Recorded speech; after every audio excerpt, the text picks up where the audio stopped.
Salam Indonesia, salam Nusantara dari Sabang sampai Merauke, dari Miangas sampai Pulau Rote. Mantaplah iman kita, mantaplah kasih kita, mantaplah pengharapan kita tentunya dalam Yesus Kristus menjadi Tuhan dan Juru Selamat kita dan Juru Selamat dunia. Jangan katakan bahwa Yesus bukan Tuhan, jangan katakan pula bahwa Yesus bukan Juru Selamat. Dia adalah Tuhan, Dia adalah Juru Selamat. Kalau engkau percaya engkau akan diselamatkan, engkau tidak percaya engkau akan dihukum. Dan walaupun ada banyak di luar sana orang berkata, bro, saudaraku, dia bukan Tuhan, bro, dia bukan Juru Selamat, saudaraku, dia hanya manusia biasa. Ya, manusia biasa yang turun dari surga, yang naik dan tidak akan ada pernah seperti dia. Ya, jadi yakin dan percaya. Bagaimanapun orang merendahkan Yesus dan tidak akan pernah terendahkan. Karena apa? Dia adalah Tuhan, dia adalah 100% manusia. Dalam kemanusiaan dia merasakan penderitaanmu dan menyelamatkan engkau dalam segala dosa dan kejahatanmu. Kalau engkau percaya dan melakukan kehendak Allah sebagaimana firman Allah. Puji nama Tuhan, dan ingat bahwa Yesus berkata, akulah jalan dan kebenaran dan hidup, tiada seorang sampai kepada Allah kalau tidak melalui aku. Di bawah kolong langit ini tidak ada nama lain yang diberikan kepada manusia yang olehnya kita dapat diselamatkan. Dan keselamatan tidak ada dalam siapapun juga selain di dalam Dia. Saya mau katakan kepada kita, karena begitu besar kasih Allah akan dunia ini sehingga Ia mengorbankan anak yang tunggal, supaya setiap orang percaya kepadanya tidak binasa melainkan beroleh hidup yang kekal. Percaya kepada Yesus engkau selamat, dan pilihlah itu. Puji Tuhan, dan semoga kekuatan Tuhan, kekuatan firman, kekuatan Roh Kudus menyertai kekuatan iman, kekuatan doa menyertai hidup kita. Dan ingat, sebelum kita berdoa, sebelum kita istirahat, biarlah kita izinkan kita membaca firman Allah dan jangan lupa untuk berdoa. Sebelumnya, mari kita berdoa. Terima kasih Tuhan, biarkan kami mencintai Engkau seumur hidup kami. Dalam nama Yesus, haleluya. Amin. Saya masih baca dalam 1 Yohanes 2 ayat yang ke-15-16. Demikian, janganlah kamu mengasihi dunia dan apa yang ada di dalamnya. Jikalau orang mengasihi dunia, maka kasih akan Bapa tidak ada dalam orang itu. Sebab semua yang ada dalam dunia, yaitu keinginan daging, keinginan mata, serta keangkuhan hidup, bukanlah berasal dari Bapa, melainkan dari dunia. Dan dunia ini sedang lenyap dengan segala keinginannya, tapi orang yang melakukan kehendak Allah tetap hidup untuk selama-lamanya. Puji nama Tuhan. Jadi kita sebagai orang yang percaya kepada Tuhan, ya, kita harus tema kita adalah mencintai Tuhan. Dari ayat ini kita bisa lihat bagaimana harapan Tuhan, keinginan Tuhan kepada kita supaya kita tidak mencintai dunia ini. Dan firman Allah katakan supaya kita tidak mencintai dunia. Nah, yang diharapkan oleh Tuhan adalah yang pertama dikatakan mengasihi Allah, mengasihi Bapa.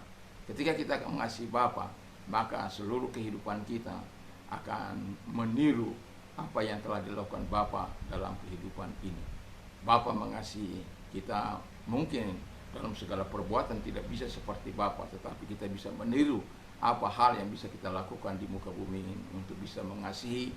Itu yang terutama di dalam keluarga kita, gereja, dan lingkungan kita, masyarakat, bangsa dan negara, selama kita bisa memberikan pengaruh tentang kasih itu. Puji nama Tuhan. Dan yang kedua dikatakan oleh firman Allah, tidak serupa dengan dunia ini. Saya mau bacakan dulu dalam Roma 12 ayat 11, Roma 12 ayat 1 dan 2. Karena itu saudara-saudara kami, demi kemurahan Allah aku akan menasihatkan kamu supaya kamu mempersembahkan tubuhmu sebagai persembahan yang hidup, yang kudus dan yang berkenan kepada Allah. Itu adalah ibadahmu yang sejati. Janganlah kamu menjadi serupa dengan dunia ini, tapi berubahlah oleh pembaharuan budimu, sehingga kamu dapat membedakan manakah kehendak Allah yang baik, yang berkenan kepada Allah dan yang sempurna. Haleluya. Jadi Allah ingin kita tidak serupa dengan dunia ini. Tidak serupa dengan dunia sebagaimana yang dikatakan, tidak melakukan keinginan daging, tidak melakukan keinginan mata, materialistik, tidak hidup dalam keangkuhan, sombong, sok pamer, dan lain sebagainya. Bukan hanya dalam hal harta kita bisa sombong, tapi dalam hal-hal rohani juga bisa kita sombong. menganggap kita lebih suci dari yang lain. Kamu apa? Seperti orang Yahudi, aku 2 kali berpuasa, membayar ini dan itu, melakukan ini dan itu. Sementara malah ditunjuk lagi orang yang aku nggak seperti orang pemungut cukai. Itu kesombongan di hadapan Allah, itu tidak memuliakan Dia. Jadi jangan serupa dengan dunia ini. Jadi kalau kita serupa dengan dunia ini, kita akan lenyap, kita akan berarti nama kita nggak akan pernah disebut-sebut. Generasi kita ke depan itu akan menjadi malu, ya. Ketika apa? Dia tahu, oh kakeknya itu, oh yang buyutnya itu nggak benar hidupnya, wah, ya yang begitu-begitu, ya pantaslah kita hindari. Ya, jangan kata hanya kepuasan. Ada orang saya baca dalam saya lihat di YouTube 5.000 istrinya merasa bangga bercerita.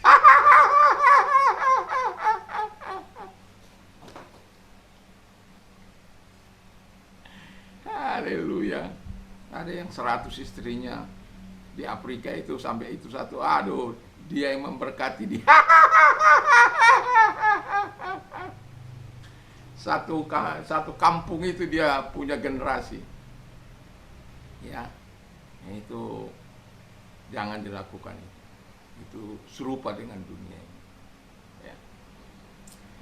Lalu yang ketiga dikatakan mempersembahkan tubuh kepada Allah. Ya, sebagaimana tadi sudah kita baca, mempersembahkan tubuh kepada Allah dan hidup dalam pertobatan. Jadi ini penting karena kalau kita mempersembahkan tubuh kita tapi kita tidak hidup dalam pertobatan, itu sama saja. Itu sebabnya mempersembahkan tubuh kita kepada Allah supaya dipakai sebagai alat kemuliaan Tuhan. Itulah orang-orang mencintai Allah. Itulah sebabnya mereka yang mempersembahkan tubuhnya dan melakukan mempersembahkan tubuhnya kepada Allah dan hidup dalam pertobatan, mereka akan bertumbuh. Mungkin dari anak-anak rohani atau dari bayi rohani, anak-anak rohani, remaja rohani, terus kemudian menjadi dewasa yang menjadi panutan, yang menjadi teladan dalam perkataan, dalam perbuatan. Karena apa? Dia memperlakukan hidupnya selaras dengan kehidupan yang dikehendaki oleh Allah. Dan ketahuilah bahwa Tuhan sangat menginginkan orang-orang yang mempersembahkan tubuhnya sebagai persembahan yang hidup kudus dan berkenan di hadapan Allah, supaya dipakai oleh Allah. Karena dengan demikian kita bisa dipakai oleh Allah untuk hal-hal yang berguna, hal-hal rohani. Dan yang keempat, yang terakhir adalah melakukan, orang-orang yang mencintai Tuhan itu adalah melakukan kehendak Allah, bukan melakukan kehendaknya. Sekalipun kadang ada hal-hal yang mungkin kita ingin lakukan, tetapi karena itu tidak merupakan hal yang dikehendaki oleh Allah, kita akan jauhkan. Makanya Yesus berkata, bukan kehendakku yang jadi, tapi kehendaknya. Yesus saja belajar taat sampai mati di kayu salib untuk melakukan apa? Rancangan yang sudah dibuat oleh Bapaknya kepada dia, supaya dilaksanakan dengan baik. Dan dia sekalipun dalam penderitaan yang sangat, dia dapat melakukannya, walaupun sampai dia berteriak. Pertama dia berteriak apa? Kalau boleh cawan ini lalu, biarlah lalu.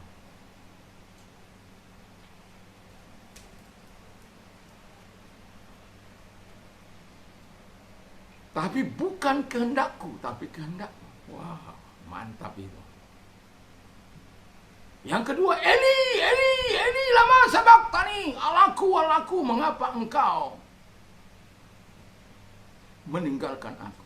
Seluruh dosa dunia berada di atas pundak. Allah tidak sanggup melihat. Karena dosa dan kejahatan yang dilakukan oleh manusia. Tetapi pada akhirnya dikatakan, it's finished. Sudah selesai. Selesai beban dosamu. Selesai segala penderitaan akibat dosa itu. Selesai upah neraka kalau engkau percaya kepada Dia dan melakukan kehendak Allah, taat kepada Tuhan.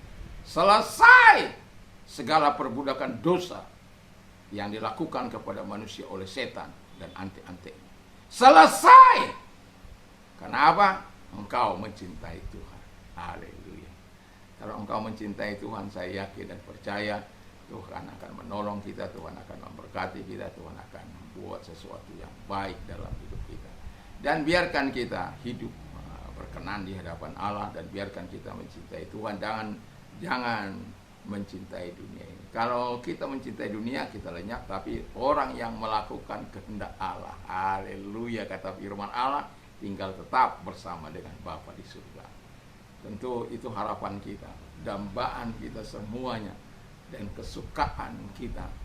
Karena saya mau katakan, kita bukan hanya menikmati surga di sana itu, di bumi ini juga kita bisa menikmati surga kecilnya Tuhan, di mana suasananya, di mana damainya, sukacitanya, dan pemeliharaannya, perlindungannya, sampai nanti kita berpindah dari dunia ini kepada surga yang sesungguhnya, di mana aduh indahnya begitu. Bacalah Wahyu itu ya.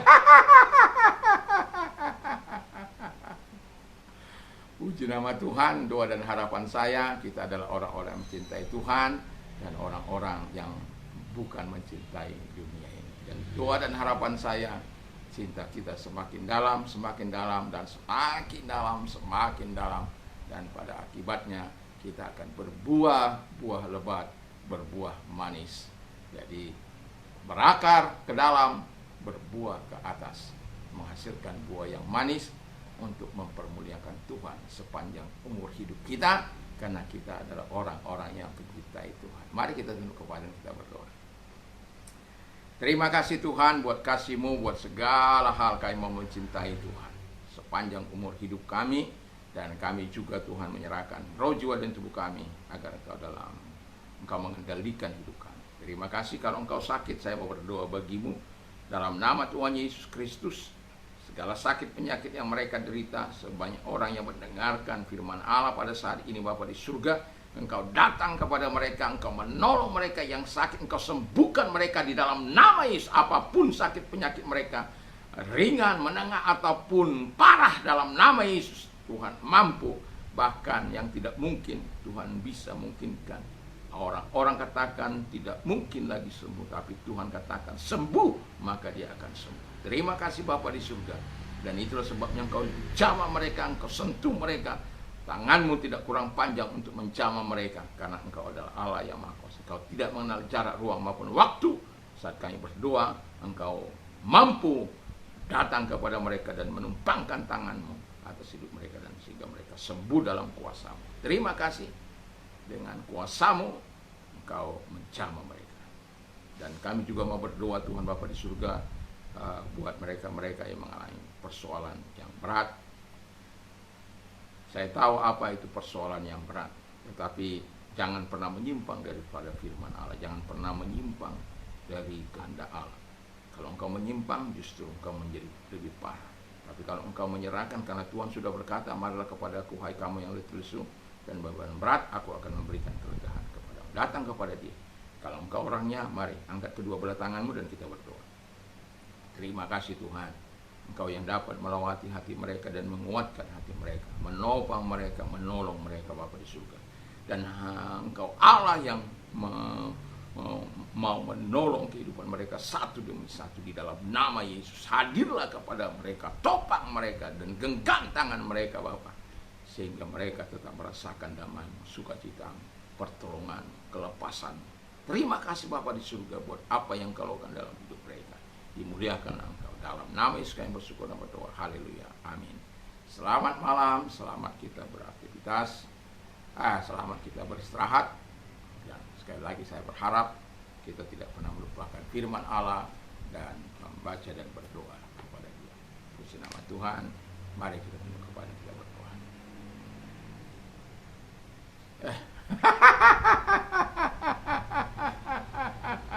Kok malah berdoa lagi?